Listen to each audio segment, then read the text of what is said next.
스물세 단어의 배신자. 프레데릭 홀 단편 소설.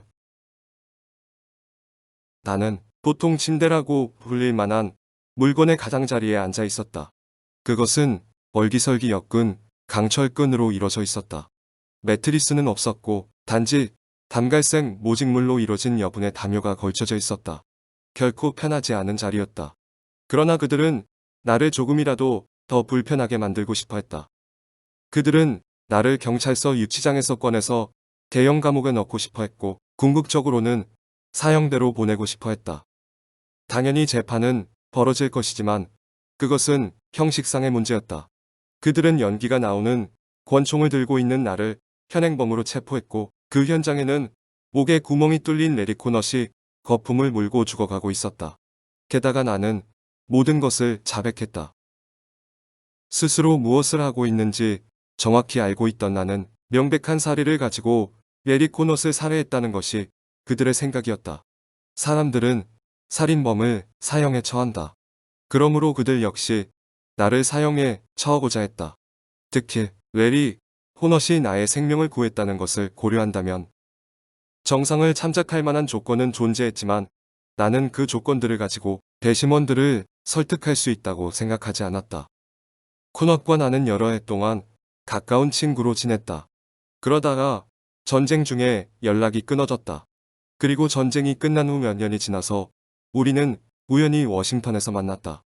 우리는 상당히 다른 삶을 살고 있었다. 그는 어떤 조사 작업을 수행하면서 전력을 다하고 있었다. 그러나 그는 그 일에 대해서 말하고 싶어 하지 않았고 그의 삶에서 다른 주제는 존재하지 않았다. 그리고 나 역시 나만의 삶을 살고 있었다. 내 일은 과학조사 작업은 아니었다. 나는 의대를 그만두었지만 그는 의사로서의 경력을 추구했다.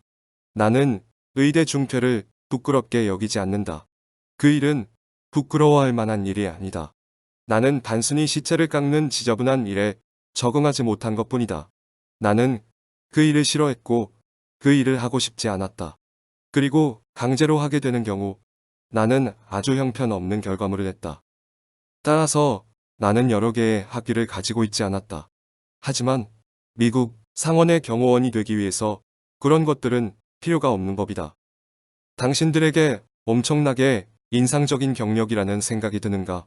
분명히 아닐 것이다. 그러나 나는 내 직업을 좋아했다. 상원 의원들은 경호원들이 주변에 있는 상황에서는 친절하고 느긋한 사람들이었다. 그리고 정부의 연극 무대 뒤쪽에서 일어나는 일들을 알 수 있는 기회도 많았다. 그리고 상원 경호원은 사람들에게 호의를 베풀 수 있는 자리였다. 기자들에게는 기사거리를 제공해 줄 수 있었다. 그리고 정부 관료들에게는 정부 예산을 좌지우지할 수 있는 무관심해 보이지만 반복되는 지적 사항의 배경에 대한 정보를 줄 수 있었다. 그리고 뜨거운 이슈를 가지고 싸우고 있는 상원 의원들을 관람하고자 하는 사람들에게는 자리를 확보해 줄 수도 있었다. 예를 들어 레리 코넛의 경우 어느 날 나는 길거리에서 그를 우연히 만났고 잡담을 나누다가 그가 물었다.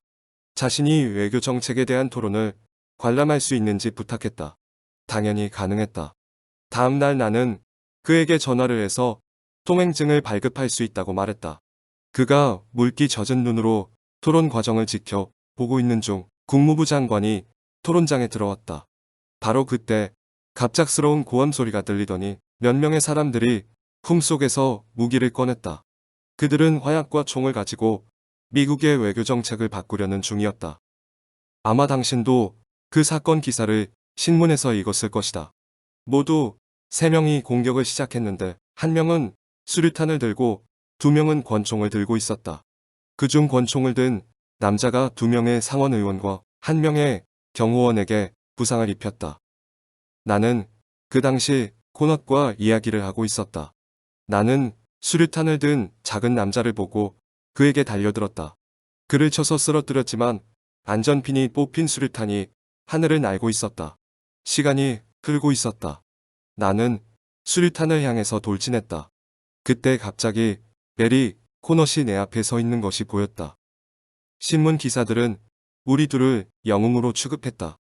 신문 기사들은 레리가 수류탄 위에 몸을 던진 후 적당한 시기에 그것을 밖으로 던져서 아무도 다치지 않았다는 것을 기적으로 묘사했다. 수류탄이 터졌지만 공중에 흩뿌려진 강철 파편 조각은 아무도 건드리지 못했다. 기사에 의하면 레리는 폭발음 때문에 기절을 했다. 그는 몸은 멀쩡했지만 의식을 잃었다. 그는 6시간 동안 의식을 회복하지 못했고 깨어난 후에는 무감각 상태로 하루를 보냈다. 나는 그가 깨어난 다음 날 밤에 그를 방문했다. 레리는 나를 반갑게 맞이했다. 정말 아슬아슬했어. 그가 말했다. 타라와 전투에 다시 돌아간 것 같더라고. 내가 말했다. 내가 나를 구했어. 레리. 말도 안 돼. 나는 그냥 앞으로 뛴 거야. 운이 좋았던 거지. 그게 다야. 신문을 보면 내가 엄청난 사람으로 묘사되고 있어. 내가 너무 빨리 움직여서 거기에 있던 누구도 정확히 어떤 일이 벌어졌는지 몰라. 그는 아무것도 아니라는 듯 손짓했다. 그러나 그의 작은 눈동자에는 경계심이 감돌았다. 아무도 못 봤겠지. 아마 나는 봤어. 내가 무미건조한 어조로 말했다. 그가 아무 말도 하지 않고 나를 빤히 쳐다보았다. 나는 수류탄과 너 사이에 있었어. 내가 말했다. 너는 나를 지나치지도 않았고 내 위로 뛰지도 않았어. 그리고 당연히 나를 통과해서 간 것도 아니야. 하지만 너는 바로 수류탄 위에 몸을 덮었지. 그가 고개를 흔들기 시작했다. 내가 말했다. 그리고야, 레리, 너는 수류탄 바로 위로 몸을 던졌고 그것은 내 몸 아래에서 터진 것이 맞아. 왜냐하면 내가 내 위에 있었거든. 수류탄은 바로 그 자리에서 터졌고 내가 바로 그것을 덮고 있었어. 방탄복이라도 입고 있었던 건가? 그가 목을 가다듬었다. 그러니까 사실 말해봐, 레리. 대답을 해봐. 그가 안경을 벗더니 물기에 젖은 눈을 문질렀다. 그가 투덜거리며 말했다. 신문을 안 읽었어. 수류탄은 1m 떨어진 곳에서 터졌다고. 레리, 내가 부드럽게 말했다. 내가 거기에 있었잖아. 그가 의자로 몸을 깊숙이 묻으면서 나를 똑바로 쳐다보았다. 레리 코넛은 덩치가 작은 친구였다. 큰 의자에 앉은 그가 엄청나게 작아 보였다. 그는 마치 내가 감당할 수 없는 적인 것처럼 바라보았다. 그러더니 그가 웃음을 터뜨렸다. 나는 놀랐다. 그는 행복한 것처럼 웃었다. 그리고 그가 말했다. 어쨌든 누군가에게 그것에 대해서 이야기했어야 하겠지. 너한테 이야기한다고 해서 바뀔 것은 없겠지. 그가 말한 모든 이야기를 여기에 쓸 수는 없다. 대부분에 대해서 쓰겠지만 중요한 부분은 제외할 것이다. 그 누구에게도 중요한 부분에 대해서는 절대로 이야기하지 않을 것이다. 레리가 말했다. 내가 기억할 것을 예견했어야 하겠지. 안타까움과 애정이 담긴 표정을 지으면서 그가 나를 보고 미소를 지었다. 예전에 학교 식당에서 떠들던 잡담들을 기억해. 한 번 이야기를 시작하면 밤새도록 뻗들었던 이야기들 말야. 기억하겠지? 그때 너는 인간의 정신에는 염력이 존재한다고 주장했어. 내가 말했다. 그러니까 내 주장은 손가락 하나도 움직이지 않고 기계의 도움이 없이도 정신만을 사용해서 몸을 어디로든지 움직일 수 있다는 것이었지. 인간의 정신에게 불가능한 것은 없다고 했지. 이런 말들을 하면서 나는 스스로 완전한 멍청이 같다는 생각을 했다. 상당히 웃기는 개념들이었다. 정신을 집중하면 한 곳에서 다른 곳으로 움직이는 사람을 상상해보라. 하지만 나는 그날 상원의 관람석에 앉아 있었다. 나는 입술을 빨고 레리 코넛을 바라보았다. 확실한 대답을 바라는 태도였다. 그런 이야기를 할 때 우리는 술에 취해 있었어. 레리가 웃었다. 생각해보라고. 그가 내 어깨를 두드렸기 때문에 나는 놀랐던 것 같다. 그가 다시 정신을 차리더니 말했다. 당연히 틀린 생각들이었지. 하지만 동시에 맞는 생각이기도 했어. 그런 종류의 일을 정신만으로 해낼 수는 없어. 멍청하고 유치한 생각이지. 하지만 그가 말을 이었다. 정신과 물리적 힘을 연결시킬 수 있는 기법이 존재해. 우리가 매일 사용하는 단순한 물리적 힘들이지. 기법을 익히면 모든 것을 알 수 있지. 모든 것을 말이야. 지금까지 쭉 생각해봤지만 그 기법을 가지고도 할 수 없는 것을 발견하지 못했어. 넓은 바다를 가로지르면서 나는 것 몇 초면 돼. 폭탄이 터지는 충격을 흡수하는 것 쉬운 일이지. 너도 내가 그렇게 하는 것을 직접 목격했잖아. 바로 내가 이야기하는 기법 덕분이었지.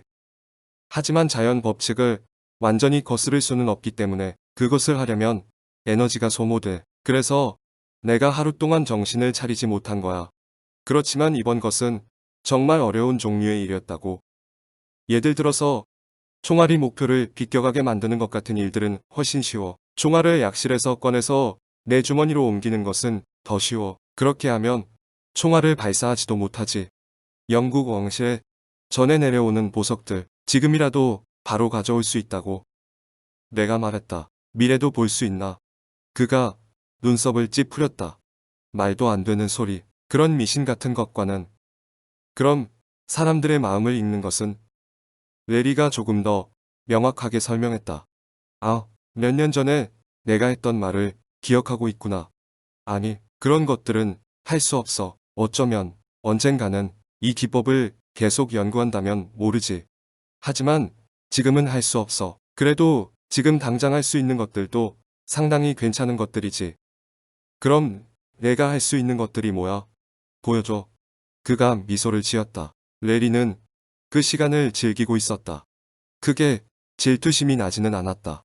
첫 번째 단서를 발견한 이래로 그는 수십 년 동안 실험을 하고 그 실험들은 실패하는 경우가 더 많았다. 실험 결과를 근거로 조금씩 공식을 다듬는 과정을 거쳤다. 그동안 그는 아무에게도 그 과정을 말할 수 없었다. 이제 그는 그 과정에 대해서 말하고 싶어 했다. 그는 누군가 자신의 능력을 발견한 것 자체를 기뻐하는 듯 했다. 그가 말했다. 뭔가 보여줄까? 보자고. 딕. 그가 병실 안을 둘러보더니 윙크를 했다. 저기 창문 보여? 내가 그것을 바라보았다. 나무가 미끄러지는 소리, 육중한 강철 창틀이 달그락거리는 소리를 내면서 창문이 저절로 열렸다. 그리고 다시 닫혔다. 저기 TV, 레리가 말했다. 찰칵거리는 소리가 작은 TV 쪽에서 들렸다. 보라고. 그것이 사라졌다가 다시 나타났다. 저 TV는 에베레스트 산 정상에 잠시 다녀왔지. 그가 헐떡이면서 말했다. TV의 전기 플러그가 위로 떠오르더니 아래쪽 벽에 있는 전기 콘센트 쪽으로 뻗어나갔다. 그리고 바닥에 떨어졌다. 아니야, 레리가 말했다. 그의 목소리가 떨리고 있었다. 조금 더 어려운 것을 보여줄게. 저 TV를 보고 있어. 이 플러그를 꽂지 않고 켜지게 할 거야. 전자기장 자체만으로도. 그가 집중해서 작은 TV를 노려보았다. 그것의 화면 속에서 작은 빛이 생겨나더니 화면 전체가 깜빡이다가 안정적으로 변했다. TV 스피커에서 지직거리는 소리가 들렸다. 나는 일어서서 레리 바로 뒤로 왔다. 나는 침대 바로 옆에 있는 전화기를 사용했다. 나는 그의 귀 옆을 내려쳤다. 그는 아무 소리도 내지 못하고 몸을 털썩 숙였다. 나는 체계적으로 그를 2번 더 가격했다. 그리고 그가 적어도 1시간 이상은 깨어나지 않도록 만들었다. 나는 그의 몸을 옆으로 돌린 후 전화기를 원래 자리에 놓았다. 나는 그의 아파트를 샅샅이 뒤졌다. 내가 원하던 것은 책상 속에 있었다. 그의 실험 자료들이었다. 모든 정보들이었다. 그가 내게 보여준 일들을 실행하는 기법에 대한 비밀들이었다. 나는 워싱턴 경찰국으로 전화를 걸었다. 밖에서 경찰자의 사이렌 소리가 들리자 나는 경호용 권총을 꺼낸 후 그의 목을 겨누고 발사했다. 경찰들이 아파트 안으로 들어오기 전에 그는 이미 죽은 상태였다. 지금까지 이야기한 것과 같이 나는 레리 코넛을 잘 알았다. 우리는 가까운 친구였다. 나는 그에게 기꺼이 내 목숨을 맡길 수 있었다. 하지만 이 일은 내 목숨보다 중요한 것이었다. 23개의 단어가 시키는 대로만 실행한다면 누구나 레리 코넛이 한 일을 할 수 있었다. 글자를 읽을 수 있는 사람이라면 누구라도 할 수 있었다. 범죄자들, 반역자들, 정신병자들. 그 공식을 누구라도 사용할 수 있었다. 레리 코넛은 성실한 이상주의자였다. 하지만 신이 될 수 있다면 사람들은 어떻게 행동할까? 만약에 은행 금고에 몰래 숨어 들어갈 수 있고 닫힌 방문 너머를 엿볼 수 있고 벽을 통과할 수 있게 해주는 23개의 단어가 존재한다면 만약에 권총으로도 당신을 죽일 수 없다면 권력은 부패한다. 절대 권력은 절대적으로 부패한다. 감옥에 갇힌 사람을 꺼낼 수 있고 사람이 원하는 것은 무엇이든지 할 수 있게 만드는 23개의 단어보다 더한 절대 권력은 없다. 레리는 나의 친구였다. 그러나 나는 냉정한 마음으로 내가 무엇을 하고 있는지 정확히 인지한 상태에서 그를 죽였다. 어떤 사람이든 세상의 왕으로 만드는 힘을 가진 그를 신뢰할 수 없었기 때문이다. 하지만 나는 나를 신뢰할 수 있다. 23단어의 배신자 프레데릭 폴 지음 위즈덤 커넥트 편음